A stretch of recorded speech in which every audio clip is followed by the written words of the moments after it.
Assalamualaikum, hai Sobat Belajar. Selamat datang di Chemistry Live Class, ayo belajar. Oke, Sobat Belajar, pernah nggak nih lagi di jalan, terus tiba-tiba matanya kelilipan, atau kemasukan debu, atau kemasukan benda asing lainnya? Pernah nggak? Nah, terus lama-kelamaan kalau kelilipan, kan pasti matanya rasanya sakit ya? Atau misalnya perih, atau jadi nggak nyaman gitu deh, pokoknya rasanya nggak enak deh gitu ya. Nah, lama-kelamaan kalau dibiarin, pasti nanti matanya akan mengalami iritasi, jadi mengalami kemerahan gitu kan ya, gatal, kemerahan, perih, sakit gitu kan. Nah, pasti Sobat Belajar nggak mau dong terus-terusan menahan rasa sakit seperti itu gitu kan ya. Nah, pasti Sobat Belajar nih, gimana pun caranya harus bisa nih menghilangkan benda asing tadi yang masuk ke dalam mata. Nah, gimana caranya? Pasti dilakukan segala cara ya, entah dengan meminta bantuan orang untuk meniupnya, atau misalnya membasuhnya dengan air, atau misalnya juga dengan meneteskan obat tetes mata. Nah, jadi obat tetes mata memang salah satu obat lah gitu ya, yang dimana tujuannya untuk mengobati kalau misalnya ada iritasi pada mata biasanya gitu kan ya, entah itu iritasinya karena kegores, karena kegaruk terus menerus, atau karena kemasukan benda asing tadi, istilahnya kelilipan lah gitu ya kan. Nah, kenapa bisa nih obat tetes mata, padahal kan obat tetes mata pun termasuk benda asing gitu kan ya untuk mata kita. Ini adalah zat yang di luar dari tubuh kita, makanya disebutnya benda asing pastinya untuk mata. Tapi kenapa kalau misalnya dengan obat tetes mata itu bisa mengurangi iritasi pada matanya? Nah, hal ini dikarenakan obat tetes mata itu memang ada campuran khususnya lah yang terkandung dalam obat tersebut. Nah, obat tetes mata ini harus dibuat dengan menyesuaikan pH dalam cairan tubuh. Terutama untuk yang obat tetes mata ini, terutamanya harus menyesuaikan dengan pH yang ada di dalam mata. Karena di mata juga ada cairannya, gitu kan ya. Nah, kenapa bisa nih? Kenapa harus menyesuaikan dengan pH yang ada dalam cairan mata tersebut? Karena kalau misalnya pH-nya tidak sesuai, atau pH dalam tubuh kita nih istilahnya udah tetap gitu, kalau misalnya berubah, itu pasti akan menimbulkan bahaya bagi tubuh. Nah, kasusnya untuk obat tetes mata ini, kalau misalnya obat tetes mata ini tidak dapat menyesuaikan pH-nya sesuai dengan mata kita, maka nanti justru akan menimbulkan bahaya.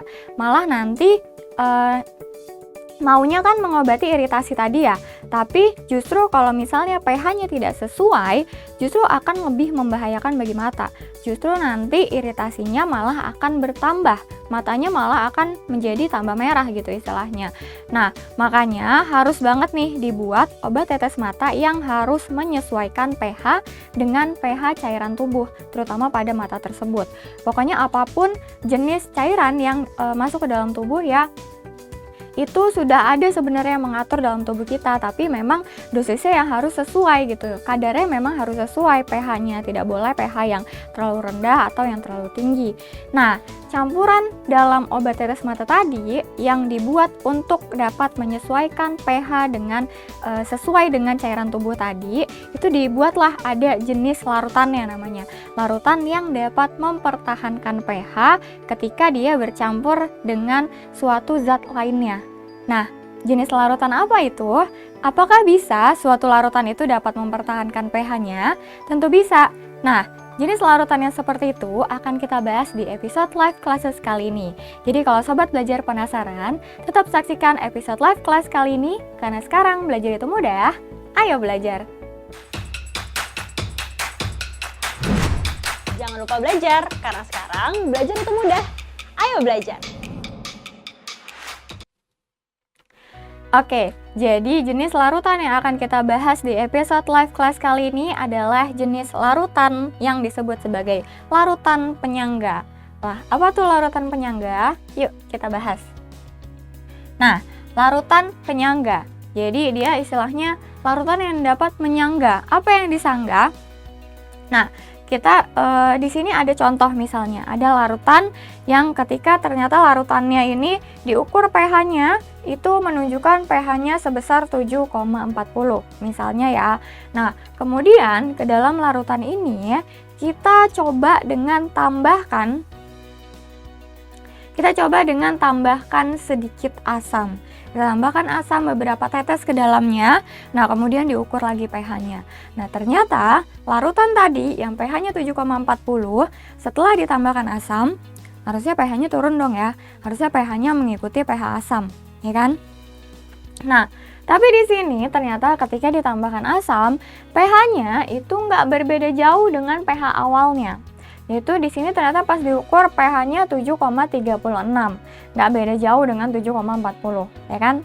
Nah, bagaimana kalau misalnya ditambahkan zat yang kebalikannya? Ditambahkan dengan basa. Nah, kalau ditambahkan dengan basa, misalnya ditambahkan beberapa tetes basa ke dalam larutan tadi, kemudian diukur lagi pH-nya dan didapatkan hasilnya pH-nya adalah 7,45. Nah, kalau misalnya sobat belajar perhatikan di sini, larutan ini tadi ya, kenapa bisa nih larutannya ketika ditambahkan asam kok pH-nya nggak mengikuti pH asam gitu, kok pH-nya nggak turun secara drastis, terus ketika ditambahkan basa kok pH-nya cuma nambah dikit, kok nggak naik secara drastis gitu. Nah, kenapa demikian? Karena ini pasti ada sesuatu yang khusus dari larutan ini. Itu ya, jadi larutan ini disebutnya sebagai larutan yang dapat mempertahankan pH-nya. Jadi pH-nya ketika ditambahkan oleh zat yang sifatnya asam tadi, ketika ditambahkan larutan yang sifatnya asam sedikit, kemudian ditambahkan larutan yang sifatnya basa sedikit, pH-nya cenderung tetap, tidak mengalami perubahan yang signifikan. Nah, larutan apa itu? Itu adalah larutan penyangga. Larutan yang akan kita bahas di episode kali ini. Nah, jadi kalau dari pengertiannya apa nih larutan penyangga? Nah, larutan penyangga atau juga banyak yang nyebutnya adalah larutan buffer. Larutan penyangga atau buffer gitu ya. Nah, buffer ini artinya adalah larutan yang dapat mempertahankan pH-nya. Nah, seperti apa dia mempertahankan pH-nya? Mempertahankan pH-nya itu ketika ditambahkan sedikit asam. Asamnya bisa asam kuat, kemudian ditambahkan sedikit basa, basanya pun bisa aja basa kuat, atau diencerkan, atau istilah lainnya berarti ditambahkan air, itu dia pH-nya cenderung tetap. Jadi seperti yang contoh tadi, ketika ditambahkan asam, ternyata larutannya pH-nya tetap gitu, nggak berubah jauh gitu dibandingkan pH awalnya. Jadi ini adalah pengertian dari larutan penyangga. Gimana sobat belajar? Paham? Jadi larutan penyangga adalah larutan yang dapat mempertahankan nilai pH-nya ketika ditambahkan sedikit asam, sedikit basa, dan juga diencerkan. Gitu ya? Oke?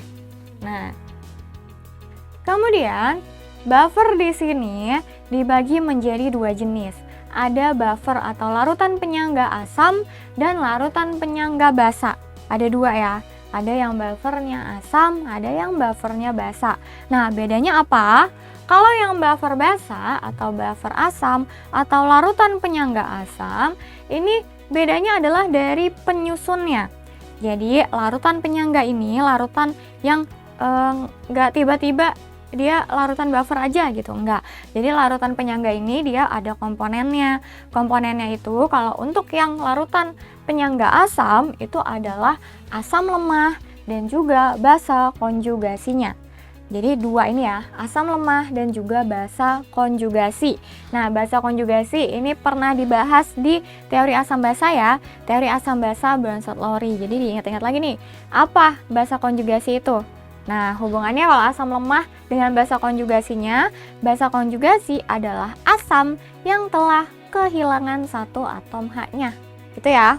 Nah, basa konjugasinya ini bisa didapatkan dari garamnya, dari garam asam lemahnya. Nanti akan kita bahas lebih lanjut bagaimana caranya. Nah, kemudian untuk yang larutan penyangga yang kedua, yang basa, itu komponennya adalah dari basa lemah dicampur dengan asam konjugasinya. Jadi kalau basa lemah dicampur dengan asam konjugasinya. Nah, asam konjugasinya itu berasal dari garamnya. Jadi kalau tadi basa konjugasi pengertiannya adalah asam yang telah kehilangan satu H plusnya. Kalau misalnya asam konjugasi pengertiannya adalah basa yang mendapatkan donor 1 H+. Gitu ya. Oke? Nah, kita bahas satu-satu. Yang pertama untuk buffer asam atau larutan penyangga asam. Nah, seperti apa buffer asam? Jadi tadi komponennya ingat ya. Kalau asam berarti yang jadi komponen utamanya adalah yang lemahnya. Jadi maksudnya buffer asam karena di sini komponennya adalah ada asam lemah dan basa konjugasinya yang berasal dari garamnya. Itu ya, asam lemah. Itu ya. Nah, contohnya ini misalnya ada asam lemahnya ada asam asetat atau CH3COOH atau asam cuka dan juga basa konjugasinya CH3COO-. Nah, jadi ini tadi dari pengertiannya ya. Ini adalah basa konjugasinya. Jadi ini adalah asam lemahnya. Nah, ini adalah basa konjugasinya.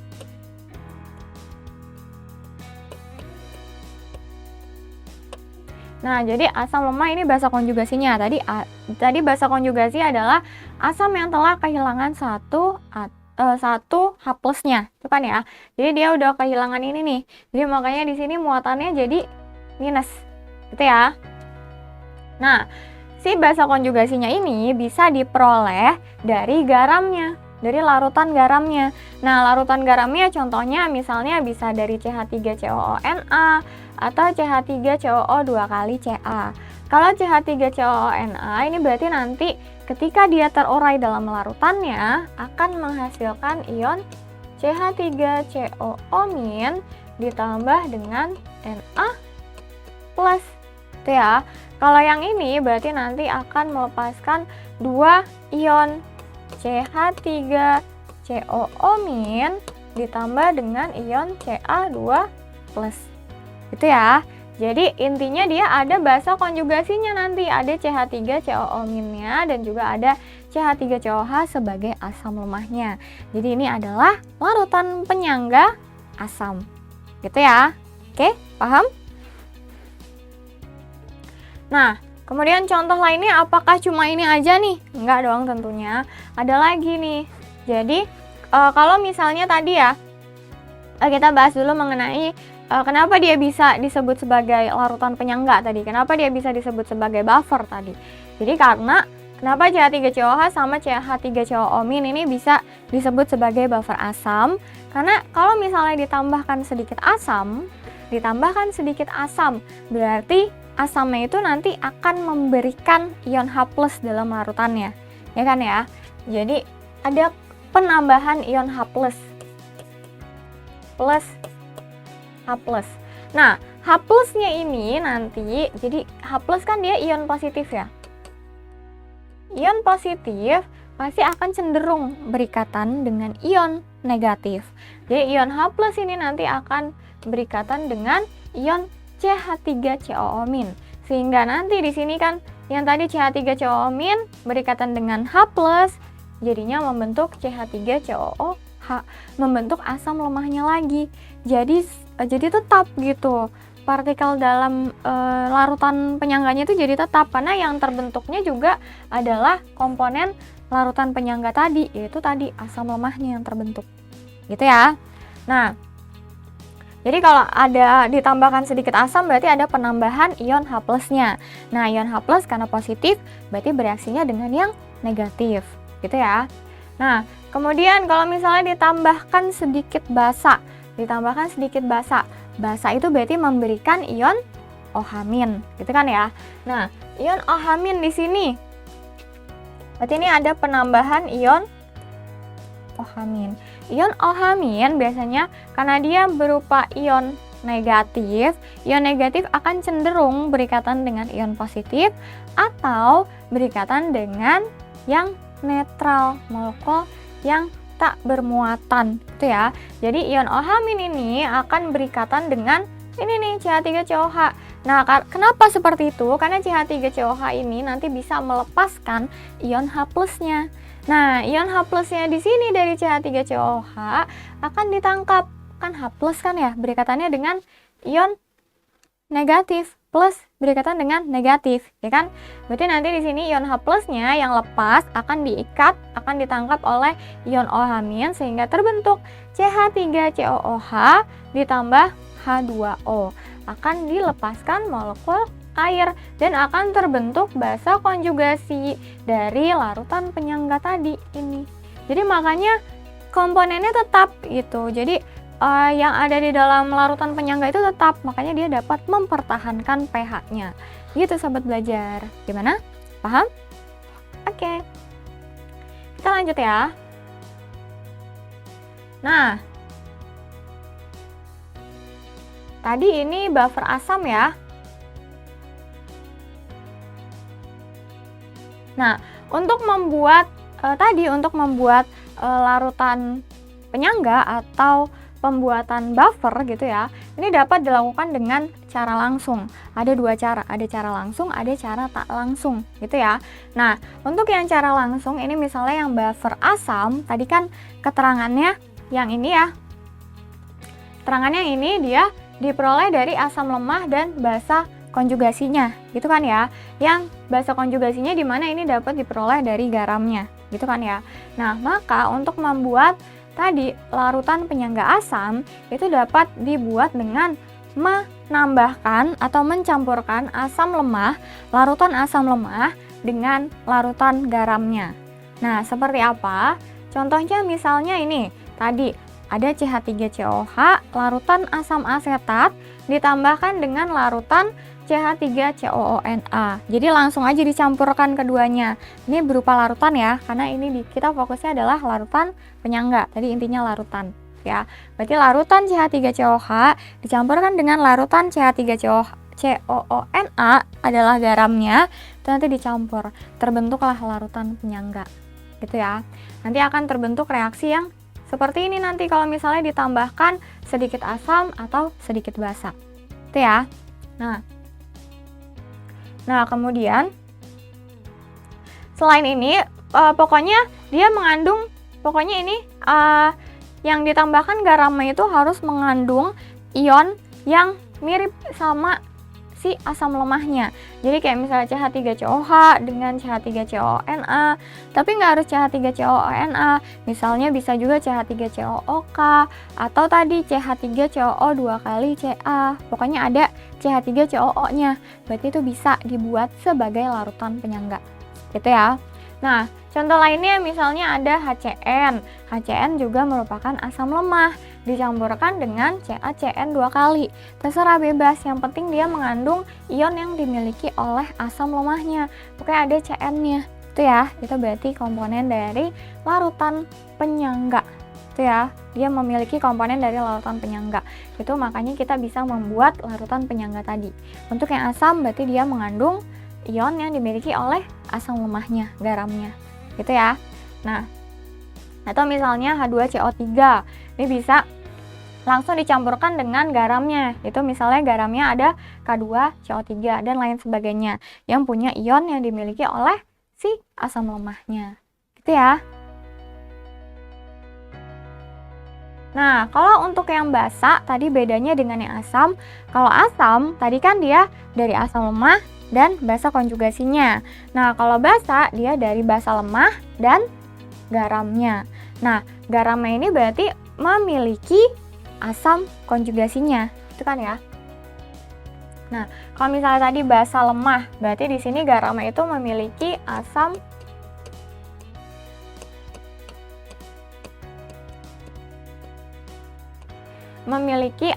konjugasinya, itu kan ya, basa lemah yang dicampurkan dengan garamnya untuk membuatnya. Nah, karena garamnya ini dia akan memiliki asam konjugasinya. Nah, contohnya seperti apa? Contohnya misalnya ini, ada NH4OH dan NH4Cl. Nah, kenapa ini bisa menjadi buffer basa atau larutan penyangga basa? Karena di sini nanti NH4Cl ini akan dapat terurai dalam larutannya menjadi NH4+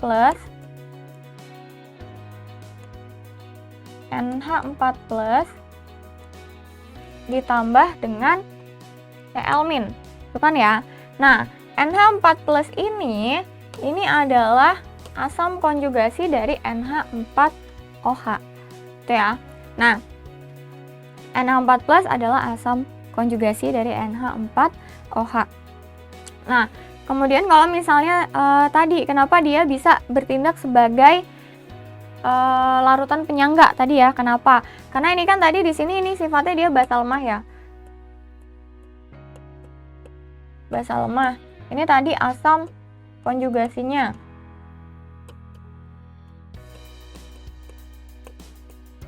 Nah, ketika ditambahkan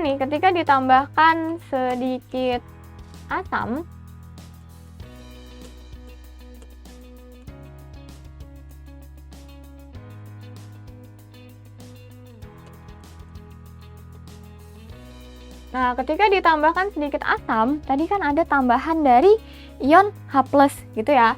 Sedikit asam berarti nanti akan ada ion H+. Atau contohnya deh, kita tambahkan HCl misalnya. Nah, HCl ini kan nanti kalau dalam larutan akan terionisasi jadi H+ dan juga Cl-. Nah, H+ di sini ini akan tentunya dia berusaha untuk berikatan dengan ion yang muatannya negatif, gitu kan ya. Nah, di sini nanti karena ada tambahan sedikit asam tadi, ada ion H+ yang bertambah dalam larutannya. Ion H+ ini kan nanti harusnya dapat mempengaruhi pH-nya gitu kan ya, karena ada tambahan ion H+, ada jumlah ion H+ yang bertambah. Nah, tapi untuk di larutan penyangga dia akan mencoba untuk mempertahankan nilai pH-nya dengan ini nanti ion H+-nya dia akan bereaksi dengan si basa lemahnya, karena H+ tadi asam gitu kan ya. Asam akan bereaksi dengan basa gitu kan ya. Nah, berarti di sini nanti NH4OH-nya akan bereaksi dengan H+, ini kan. Nah, NH4OH ini kan dia akan melepaskan ion OH- nantinya. Itu kan, ion OH- ini nanti akan diikat oleh H+. H+ karena dia muatannya positif akan berikatan dengan yang muatannya negatif. Itu ya. Berarti nanti di sini akan terbentuk NH4+ ditambah dengan H2O karena OH- sama H+ akan membentuk H2O. Jadi di sini NH4+-nya itu kan tadi adalah sebagai asam konjugasinya. Jadi dia akan cenderung mempertahankan pH-nya karena akan membentuk komponen yang memang dimiliki oleh si larutan penyangga tadi. Itu ya. Ini kasusnya untuk yang ditambahkan sedikit asam. Kalau yang ditambahkan sedikit basa,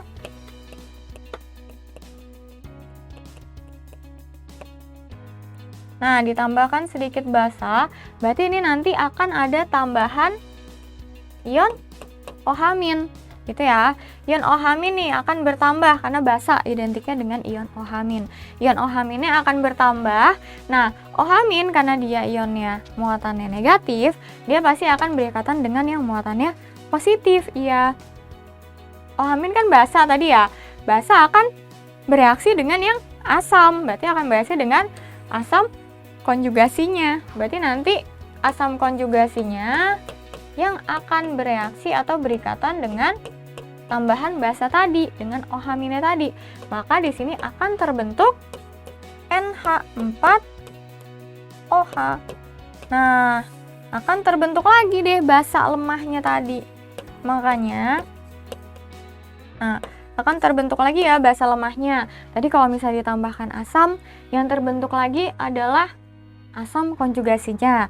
Kalau ditambahkan basa, nanti yang akan bertambah lagi adalah basa adalah basa lemahnya.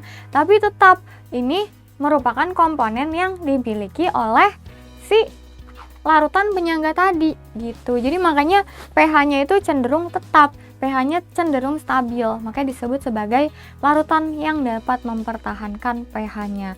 Karena ketika ditambahkan asam ternyata terbentuk lagi nih komponen larutan penyangganya. Ketika ditambahkan basa terbentuk lagi komponen larutan penyangganya. Gitu sobat belajar. Paham nggak? Paham ya? Paham dong? Oke ya. Nah, ini tadi udah untuk reaksinya. Nah, selain NH4OH ini juga ada lagi, misalnya ada AlOH 3 kali dengan garamnya. Garamnya adalah Al2SO4 3 kali. Nah, garamnya berarti dia punya basa konjugasinya. Gitu ya, intinya tadi punya basa konjugasinya. Ini adalah cara untuk membuat larutan penyangga. Ini tadi untuk cara langsung. Gitu ya. Nah, yang kedua bisa juga dibuatnya dengan cara tak langsung. Gimana maksudnya cara tak langsung? Cara tak langsung misalnya untuk larutan penyangga asam. Nah, cara tak langsung itu dengan mereaksikan asam dengan basa sehingga nanti akan menghasilkan garamnya. Itu kan ya. Nah, misalnya di sini asam lemah yang berlebih ya. Intinya dia harus berlebih karena nanti di hasilnya harus ada sisa asam lemahnya, karena asam lemahnya itu adalah komponen larutan penyangganya.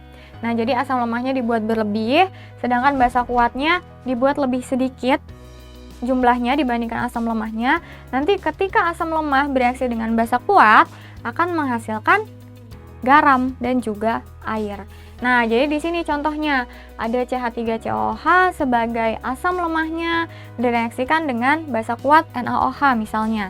Maka nanti di hasil reaksi akan terbentuk CH3COONA dan juga H2O. Ini harusnya CH3COONA ya, CH3COONA ditambah H2O. Jadi nanti karena ini berlebih berarti kan nanti ini sisa ya. Ini berlebih, harus dibuat berlebih. Berarti harus dibuat dia ada sisanya. Jadi nanti di sini ada dibuat berlebih dan ini masih ada sisa di akhirnya. Ada asam lemah dan juga ada garamnya. Terbentuk deh larutan penyangga. Demikian pula dengan yang cara tidak langsung untuk yang larutan penyangga basa. Kalau larutan penyangga basa berarti di sininya basa lemah dicampurkan dengan asam kuat, kebalikannya aja berarti. Yang ini basa lemahnya harus berlebih. Itu ya sobat belajar. Gimana? Sudah paham? Sudah mengerti mengenai materi yang telah kita bahas di episode live kelas kali ini? Semoga sudah ya. Nah, kalau misalnya nanti sobat belajar mau lebih tahu lagi, sobat belajar bisa coba latihan soal yang berkaitan dengan materi yang telah kita bahas di episode live class kali ini. Karena sekarang belajar itu mudah, ayo belajar! Jangan lupa belajar, karena sekarang belajar itu mudah. Ayo belajar!